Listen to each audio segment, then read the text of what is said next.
Hi students, Dr. Miller here. Social media content ideas.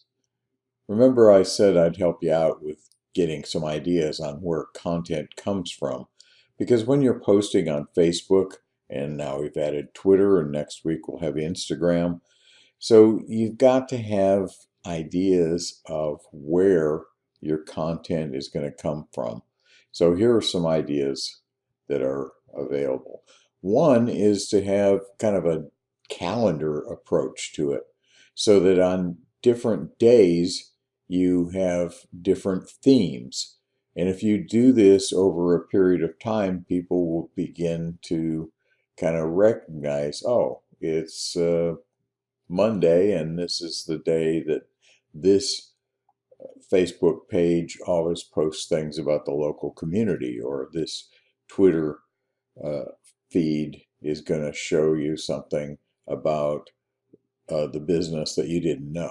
So here are some ideas. Um, Again, if you look at it in terms of what to do every week on a recurring basis, you're going to develop a consistency, and it's going to help your brand, and your audience will actually begin to look forward to this.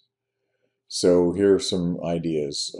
Motivation Monday, Music Monday, Trivia Tuesday, Wacky Wednesday, Throwback Thursday, of course, is kind of a thing, as is Follow Friday. So uh, use these things, or use other things too, but come up with a plan, and this will help you out, because you know on Monday you're going to be looking for something that relates your Facebook page in some fashion, some way to, say, music.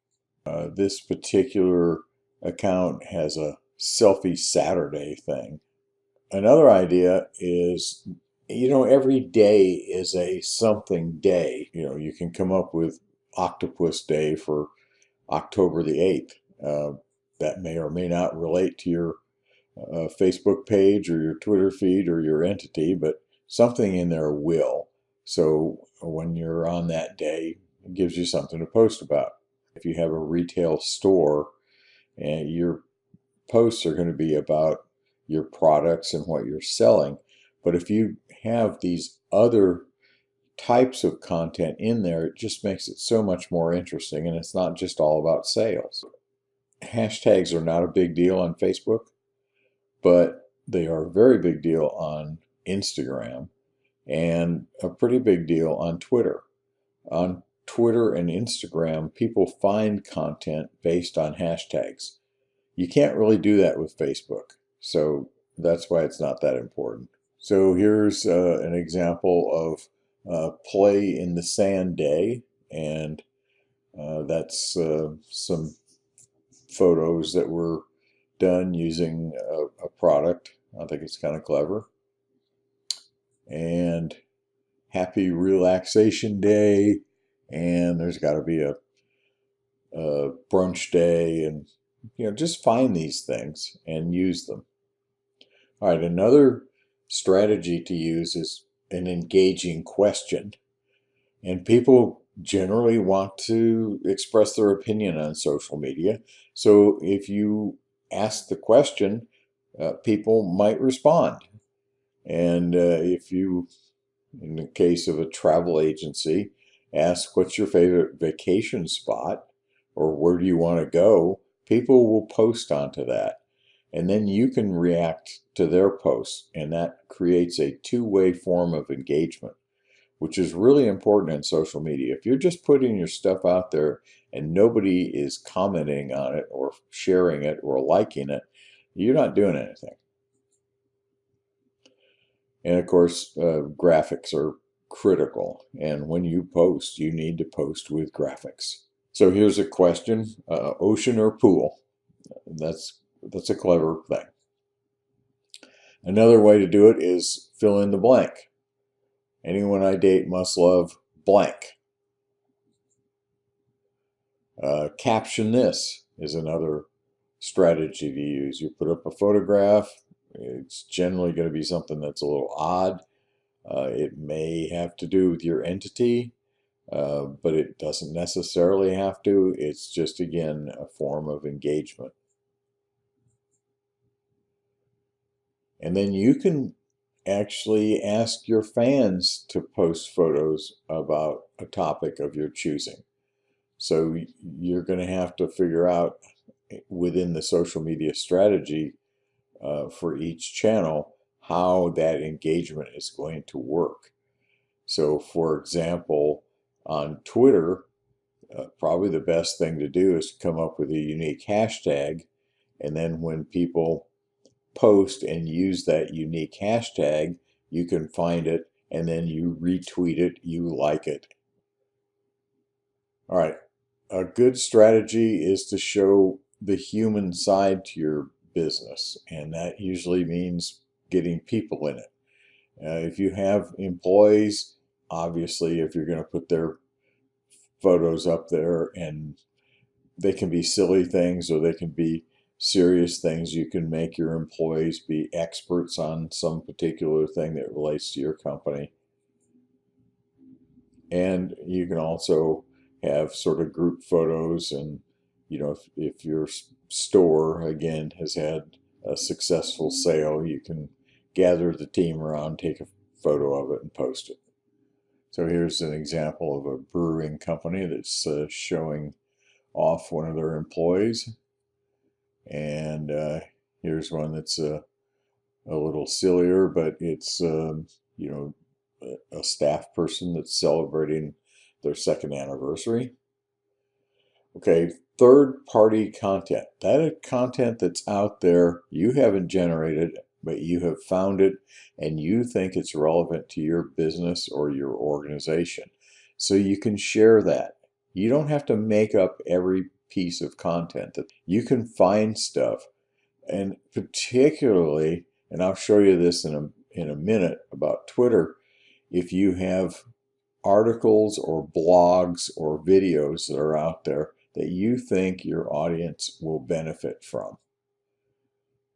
And if you're bringing good stuff to your audience, they like it, literally. But you cannot totally just live on curated content if you're trying to promote a particular business or entity. When you do this process of finding other material and sharing it, that's known as curation. It's a term that kind of comes out of museums and libraries where they curate content. So a curator in an art museum is somebody that puts together an exhibit, for example. So you become a social media curator, and probably a third of what you're posting can be that. For this class, because we have such a short time limit, I think you can do more than that. It's a great way to post. Here's an article somebody's posting. It's a trend watch, and about this particular concept of growth mindset. Another thing you can do as a strategy is if there are local events and you have your entity in a particular place like Boaz, Alabama, and you have the Boaz Harvest Festival. So your local entity can plug into events that are happening. So if there's an event on the local high school football Facebook page, you can share that event to your timeline, and that shows that you're engaged in the community and that you're part of the community. Now, if you're actually doing an event, obviously you're going to promote the heck out of it. Okay, here's just a couple more. Client testimonials. You can't do this without their permission. So let's just say that you're a store or a restaurant and you have a client that comes in and has a positive experience. You can do a selfie with them if they let you do that. And then you can say, do you mind if I post on my social media channels that you had a great shopping experience? Posting a link to, like if you have a newsletter or a blog, That's one of the biggest things you can do. I probably should have emphasized this a little bit more because this is the week that we're going to be doing blogs. And the reason you're doing a blog is so that you have content. You can take portions of that blog and put it on your social media, or you can put the link to the whole thing. But that's going to be a critical thing. Also, if you have an email list, your business or organization is doing email marketing, which they probably should if they were a real thing, you want the email addresses of clients. So you can actually work social media in a fashion that you can capture emails. So in summary here on this part of the presentation, content is king, absolutely, 100%. It's the most important thing that you will do is to understand content and to get good quality content and post it.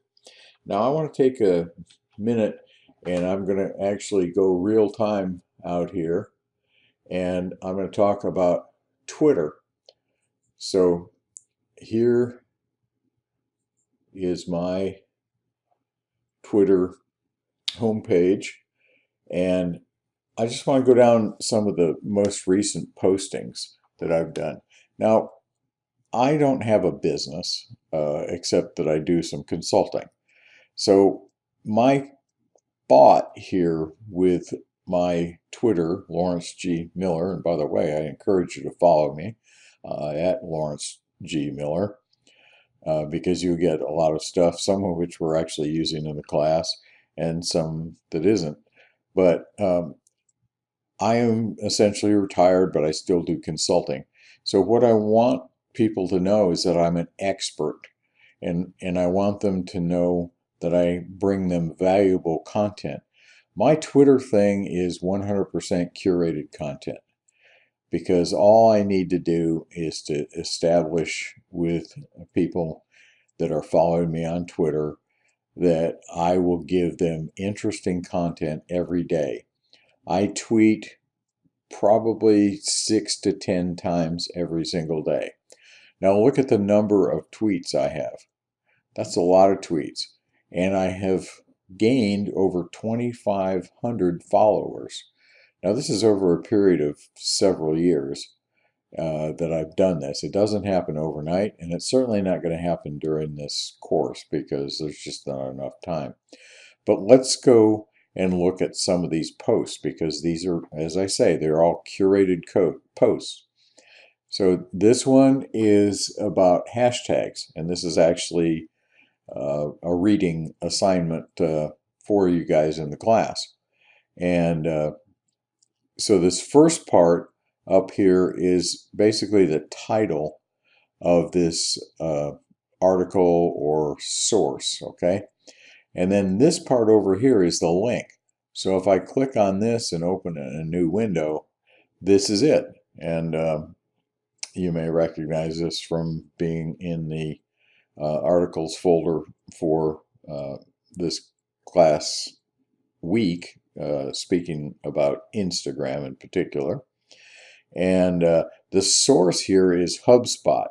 And I really encourage you to think about signing up for HubSpot. They are a service, and they charge you for stuff, and here's their pricing and all that. But they have tremendous resources. They have a blog, they have ebooks, they have free courses, they have great stuff. This is not just social media, but it's marketing, and they do a lot of social media stuff. So that is the article that's on my Twitter feed right here, and this is the link to that, and here are the hashtags.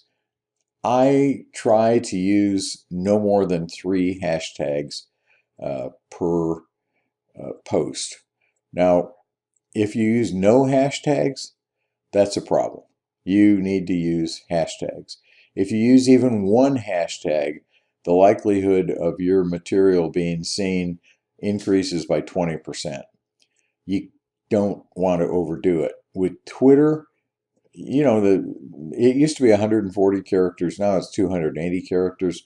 So finding how to do this stuff that's in the tweet isn't the problem that it used to be when it was 140 characters.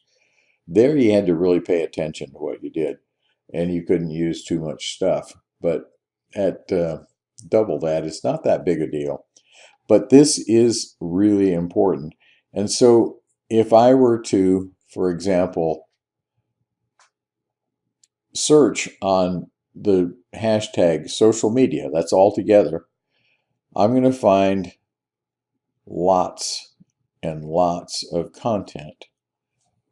And the chances of me finding my post on it is not great because, for one thing, that post it's not current. It's a little bit old, but it just shows you that social media as a hashtag is massively huge, as would just the hashtag. Now this next part here, this is HubSpot. Since HubSpot is the source of this article, I want to acknowledge them. Not only is it the right thing to do, but it is also a key way of letting HubSpot know that I'm a fan of what they're doing and I use their material. Now, if we go to HubSpot's Twitter feed, you can get good content right out of here. Notice over here, I am following HubSpot.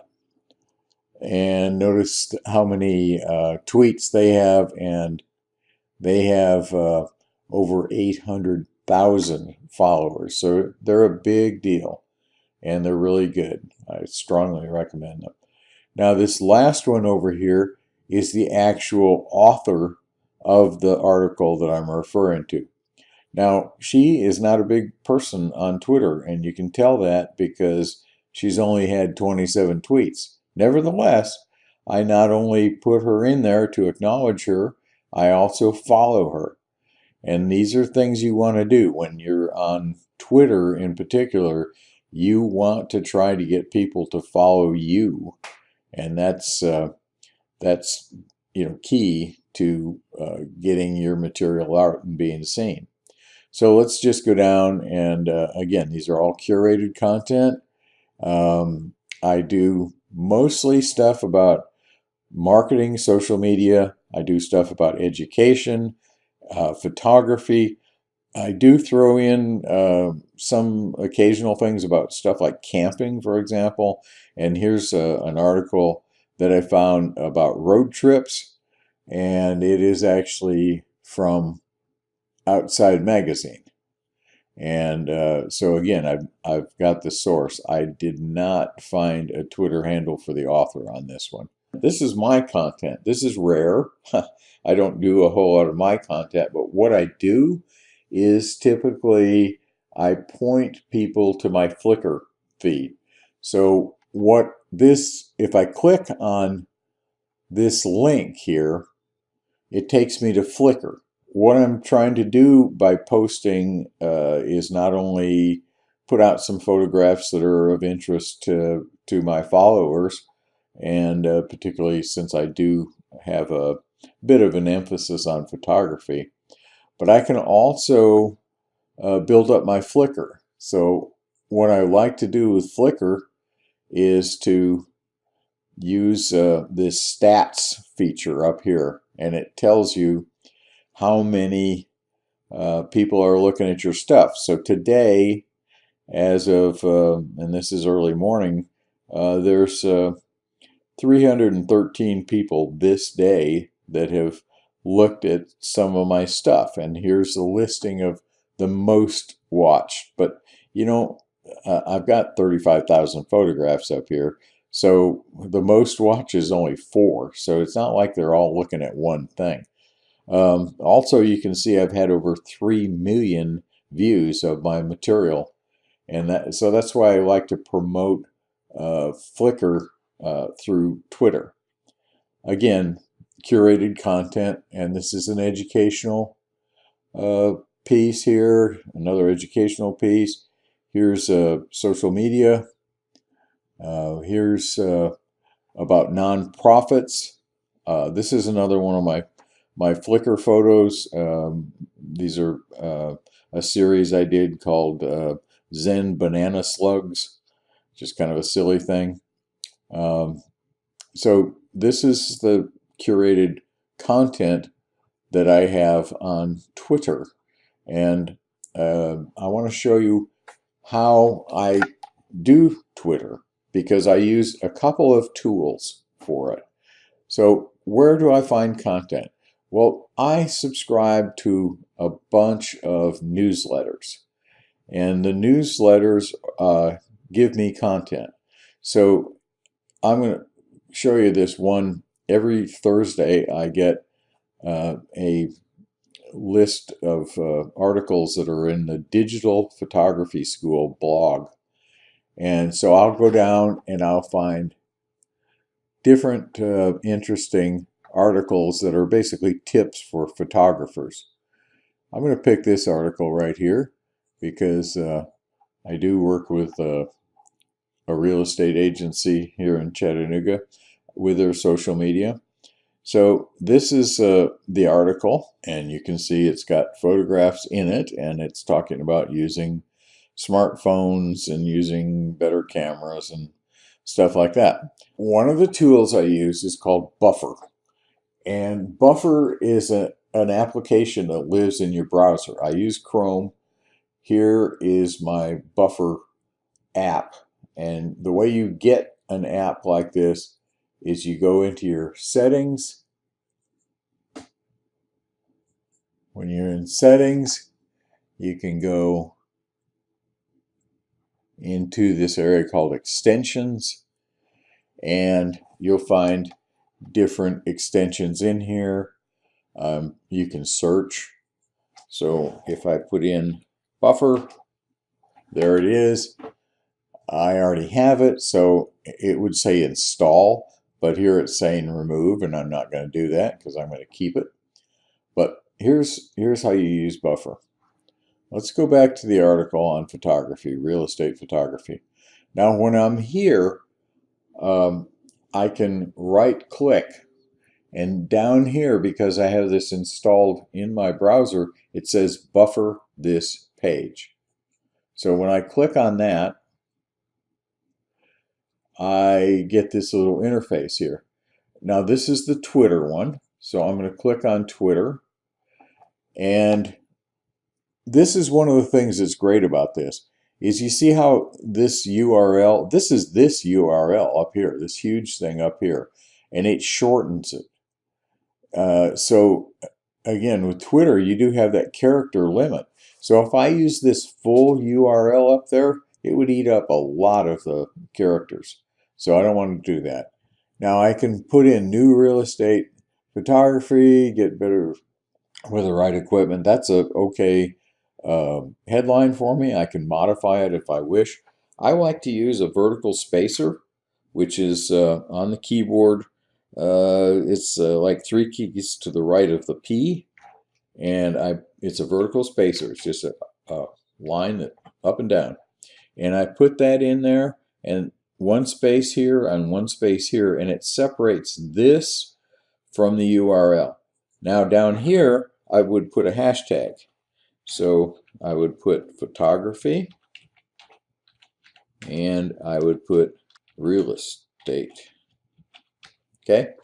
Now that's the hashtags. I could put another one in there if I want. I wouldn't go more than 3. Now I want to acknowledge where this came from. So I'm going to hit the @ and I'm going to put in DPS, and I'm going to look down here and find Digital Photography School.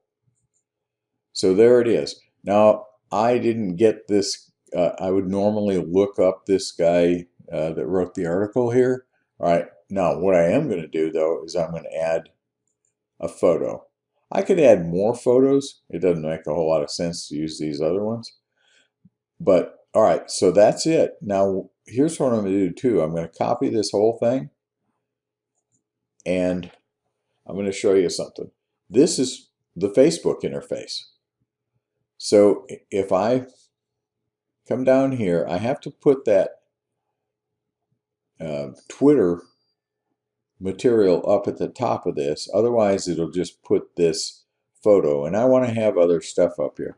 Now, remember with Facebook, I said that these hashtags don't really do anything. It doesn't really hurt to have them there, though.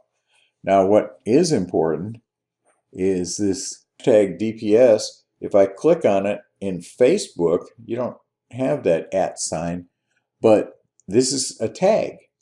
I'm tagging the Digital Photography School in this Facebook post.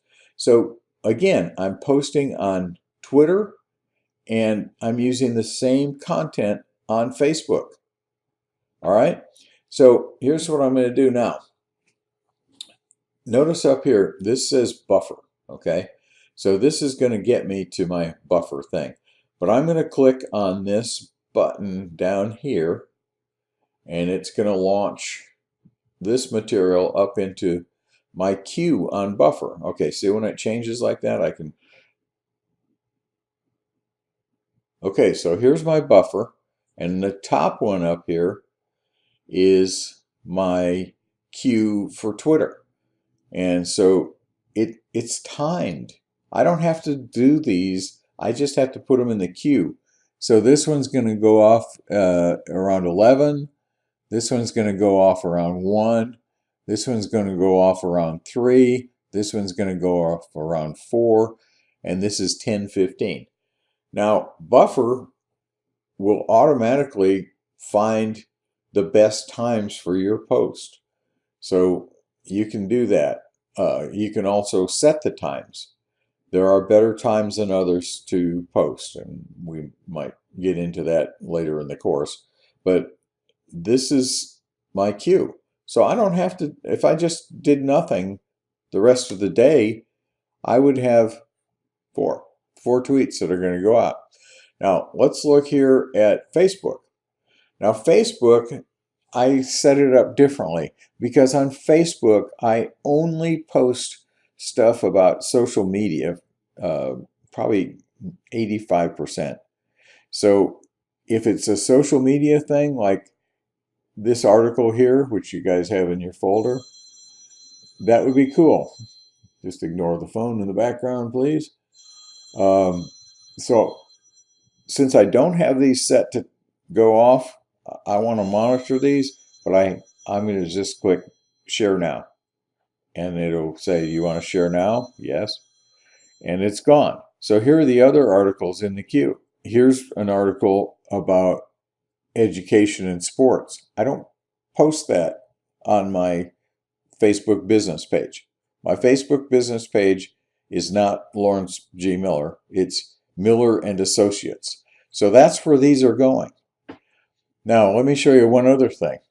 And this is LinkedIn. Now, I know we're only doing LinkedIn in the class for your professional presence, but I use LinkedIn to post stuff too. So I copied that article. Remember all the material from Twitter? Because you can post stuff on LinkedIn too. And so again, I use LinkedIn like I use Twitter. I curate content. It's the same content that comes from Twitter, but I put it on LinkedIn. So using that, I have the ability to do a couple of different social media channels, 3 to be specific, using the same content, using Buffer as my tool. I'm going to go back to Flickr, and I'm going to just go to my photo stream for right now. And actually, I'm going to go to albums. And this is an album, well, let's come down here. This is an album that I created on Flickr for a music cruise that my wife and I took 3 years ago. It was really a lot of fun. And I like to shoot bands. And so I'm going to show you how I can use another tool for Twitter called TweetDeck. All right, so let's say I wanted to use this photograph And I can use this title, Kayamo 2015, and the band is called the Dusty 45s. I need a URL for this photo. I could take this long one up here, or I can just click on this share button. So what I really want to do is capture this abbreviated URL. So I'm copying that. Okay, this is the photo I'm going to use. And now I'm going to go to TweetDeck. And TweetDeck is an application that you use. It can live in your browser as well, like Buffer does, but you can also just load it. And it's connected to your Twitter account. So you have to have the Twitter account first. Google TweetDeck, install TweetDeck, follow the instructions. And this is what it does. It lets you set up these ways to view what's going on. This over here, where it says user, this is the content that I have posted. Okay. This is my feed from just all the Twitter of people that I follow. And I follow a couple thousand people. So it's going to change frequently. I don't usually spend a lot of time looking at my Twitter feed from other people. Occasionally I do. I can retweet a story that I find interesting. And what I can do, see how quickly they're changing. Let's go down here and maybe I can find one. All right, so here's a digital trends article, which I follow digital trends and get material from them all the time. It's very good. But I can take this particular tweet and I can come down and I can do different things on it. Like I can comment on it. This one, I can like this tweet. See how that changed. But I'm going to actually retweet this one. And I'm retweeting it from TweetDeck. And I'm not going to even comment on it. I am just going, I could put it into my buffer queue. This is TweetDeck, but I can put it in my buffer queue. I'm just going to retweet it. Boom, there it goes. Okay, so there's some content that I provided. It shows up here on my user feed. This is what I'm putting out. Now, I want to quickly show you this one area here called notifications, because this is critical. So every time somebody likes one of your photos or retweets one of your photos, you get a message. So here's liked, retweeted, followed. Okay, so followed. This is because in this particular tweet that I sent, I'm not going to look for it now, but I put the handle of this company in here. They're kind of like a educational research company, and I put it in there. But when they follow me, I can click over here and I can do some things. I can tweet to them. I can follow them back, which I will do. So I'm now following this educational resource group. I can send them a direct message. What's a direct message? It's a message that doesn't appear in anybody's feed. It's sort of like a text message, basically. Now, if these people were annoying, I could mute them, which means they're still in my column in terms of being somebody that I follow, but I'm not seeing their stuff. I can block them, which will just take them off of my list. Or if they're doing things like hate speak or just over the top commercialism and they're not supposed to be, I can report them. I have not reported many, but I have. Okay, I can also put them on a list. That's a different thing too.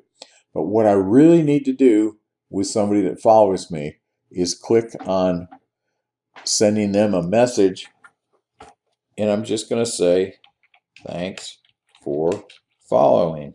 Thanks for following. And then tweet it. Okay? Now, it's not a big deal, but it is, there it is. Okay, it showed up over here.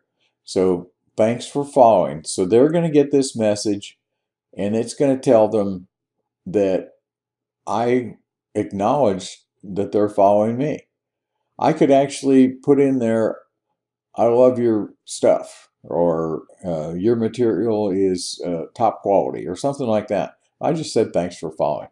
All right, now the point, we drifted way away from the Dusty 45s here.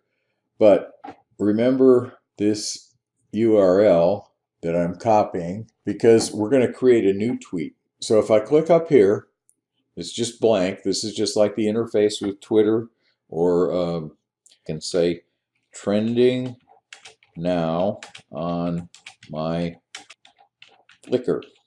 Now, is that particular photograph really trending? Not really, but I can say it's trending.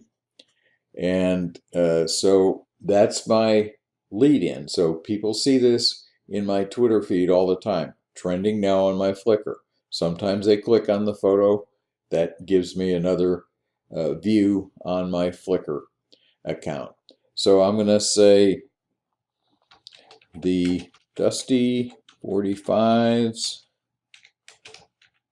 Cayamo, which is the name of the cruise. Great cruise, by the way, if you like music. So I'm going to put cruise as a hashtag.